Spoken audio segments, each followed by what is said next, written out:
G'day guys and welcome to another episode of Outback Jack. Today's a little bit different. We're actually inside the garage. Bit of a lazy Sunday. The weather was a bit how you go and getting closer to Christmas.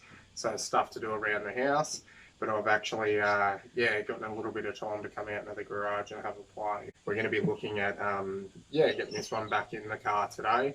And the first time I got it, we actually had, from the Positive Battery guys, a reverse camera that plugs into the VMS thrown in. So that's something I never really got around to installing, but I've realised in the last couple of trips that we've had out that in the short wheelbase, as soon as I get anything behind me stacked up kind of thing, I lose a lot of visibility. The blind spot gets a lot bigger. So yeah, I'm going to actually chuck the reverse camera in, so it's a lot safer on the road and out in the bush. So let's get to it guys, let's see what we need to do. So first things first, we've got the VMS coming out of the box. I think every man and his dog knows what they look like. Standard 700 HDX unit. Instructions, never throw them out, you're always going to need them one day. That's a plug that we need to keep nearby. That's actually the reverse camera plug. And then in this box here is the reverse camera itself. So we've got, I had a little bit of a play before so I knew what I was looking at. There's the reverse camera itself that we're actually going to mount. I'm thinking the best spot's going to be just near the number plate lights, just where that tailgate is. So that's got its feed and its power, so that's the AV feed that'll actually go directly to the VMS to give the feed from the camera, and this is our power.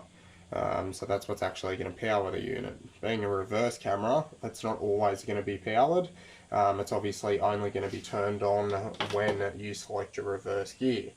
So that's where this guy comes in. So that's going to plug into there, and that's actually going to feed the power to the camera. And what we do with these guys is we're going to have a look at the reverse light that's in the back left quarter panel, and that's where we're going to wire those into. So we've got to go into the power and the negative feed for the reverse light. And so when we chuck it into reverse, that's going to throw power through the system, feed the power back to the camera, which the VMS is going to recognise it's getting the input, and then automatically on the VMS screen the camera feed is going to pop up. So that's really handy. I'm hoping we're going to be able to achieve that today. Extension cords, and we've got a few 3M double-sided tape strips that are going to help us mount the camera, along with some screws. They don't look too strong, very, very, very small screws, being that we hit some quite corrugated roads in Australia. I'm probably going to look at pop riveting that camera in. Haven't made a trip to Bunnings, so we'll see if I've got what I need. First things first, we're going to need a soldering iron. Obviously we're going to need to wire that into the reverse light. We're going to need a drill. So that's going to get the job done. And we're going to need some heat shrink, cover up the solder, electrical tape, that's going to come in handy to secure everything.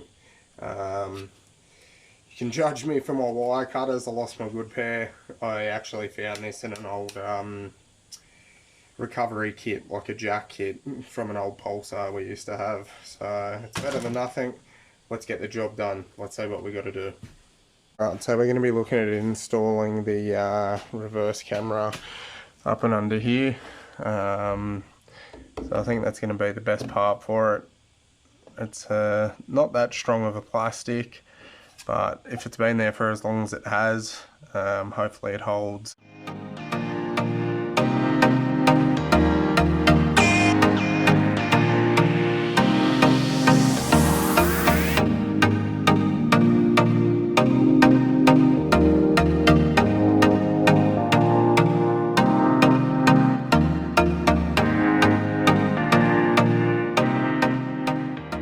I've just had a look, tried to feed the wire through that grommet, or inspect the grommet to see if I could feed it through. It actually looks like the grommet's kind of, it's like a foam material. It's not a rubber. So what I'm going to do is these little bolts here are what's holding on that tailgate. So I'm going to undo those so I can get a better look and then go from there. Alright, let's have a look.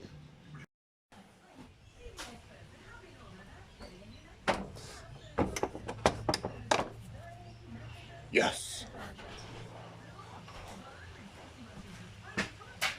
Let's get at it. Alright, those bolts came out in 2 seconds flat, as you saw. Just a quick wiggle. And this is the tailgate I was talking about. So I'm glad I pulled it off, because I think once I have a proper look, I should be able to fade that through pretty easily.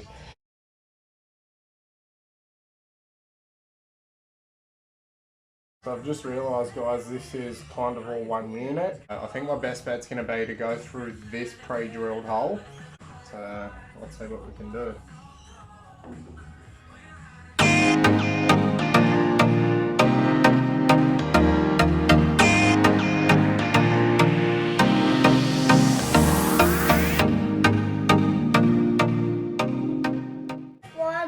Didn't want to fit through the hole. I think if I run that there, it's not going to be too bad. So yeah, the little man's here, so I think we need to speed things up a little bit and we'll go from there. Alright, so let's go up on the other side and pull it through. There's a cable there, so we've got more than enough coming through for the reverse camera. Hold on, buddy, 1 sec. And that'll give us more than enough to actually mount that camera. And so what we'll do is, I think we'll drill and mount the camera while this is off, so then we can pull this tight and there's not going to be a bunch of excess. Daddy, we only have one. With all double-sided tape, you should definitely be cleaning the surface where you're going to be attaching it. And it always makes it a bit easier when you mark it out to drill as well. So we'll give that a bit of a wipe down. You can use like rubbing alcohol or that type of stuff. I use a bit of window cleaner and just make sure you get all the excess off. Otherwise the double-sided tape isn't going to work anywhere near as good.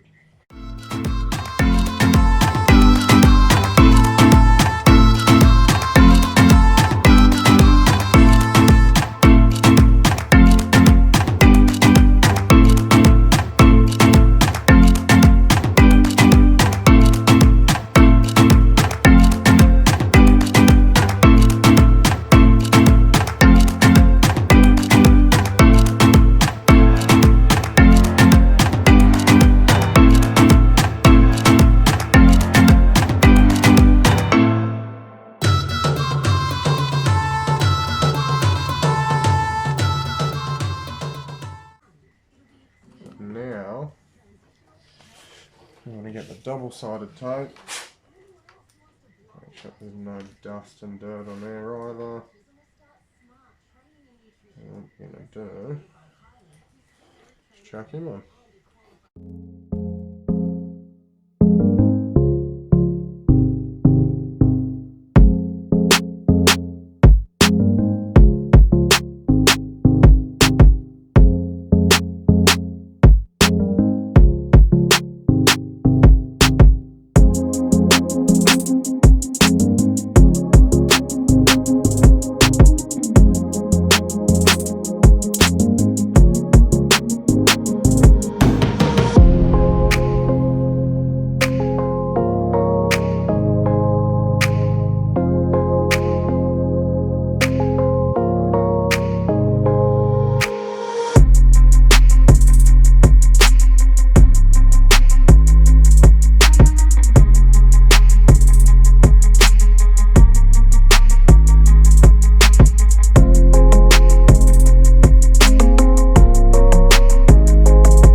So we've got all the bolts back in. There's one of them there. You can see that's the camera wire there. That's coming through. Both cables.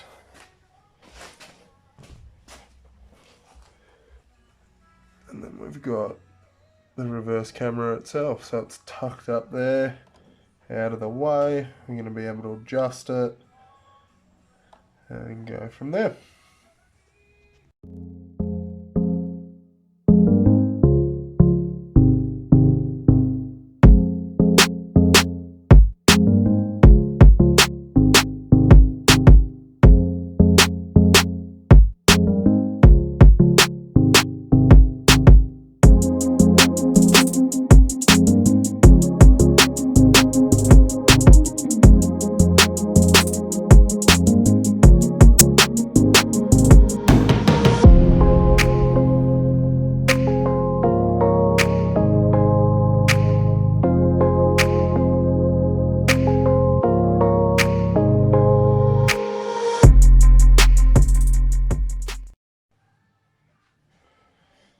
Alright, so we've got the feed for the VMS plugged in, reverse, negative and power. I've just realised though, even with that stretch tight, that's barely going to make it outside of that grommet. The closest reverse power in this car is up in here. Because Ferozes are made for an overseas market, imported, had to be changed to Australian specifications. The reverse light is here. Alright, so we're going to feed the VMS plug it through here, which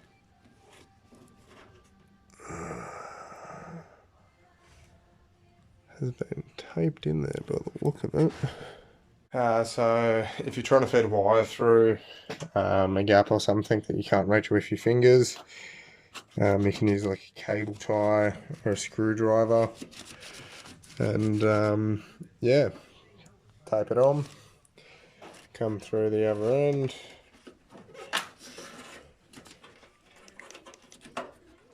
and wiggle wiggle. There you go.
We've got our cables through, so now it's time to run this bad boy through the door card, pop out down there near the carpet, I hope, and then pop up near the gear stick and plug into the VMS, which sits just like here. So that's where we're aiming for.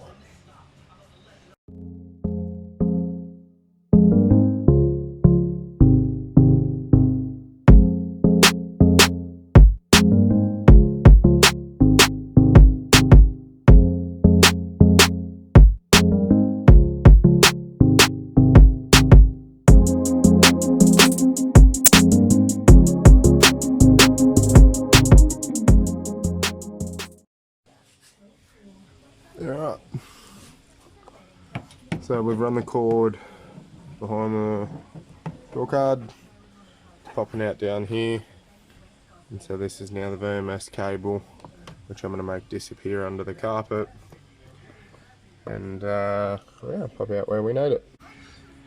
Here's the cable we've got going for the reverse camera, so I'm going to tuck it up all along here. Here's the grommet to a lesson why you should always wash under your car. A grommet to the reverse light that's in the rear left quarter panel. So pop him out.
All soldered in, so now that it's dummied up, let's go plug the VMS in and see if it works.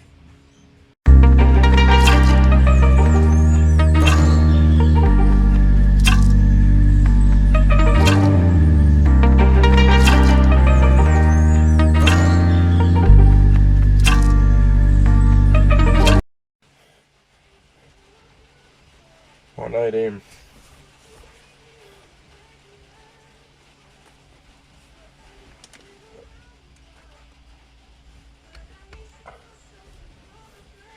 Alright, moment of truth, let's chuck it in reverse.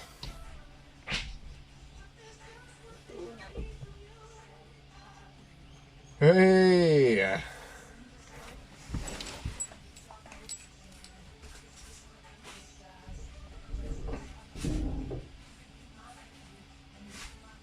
Winner.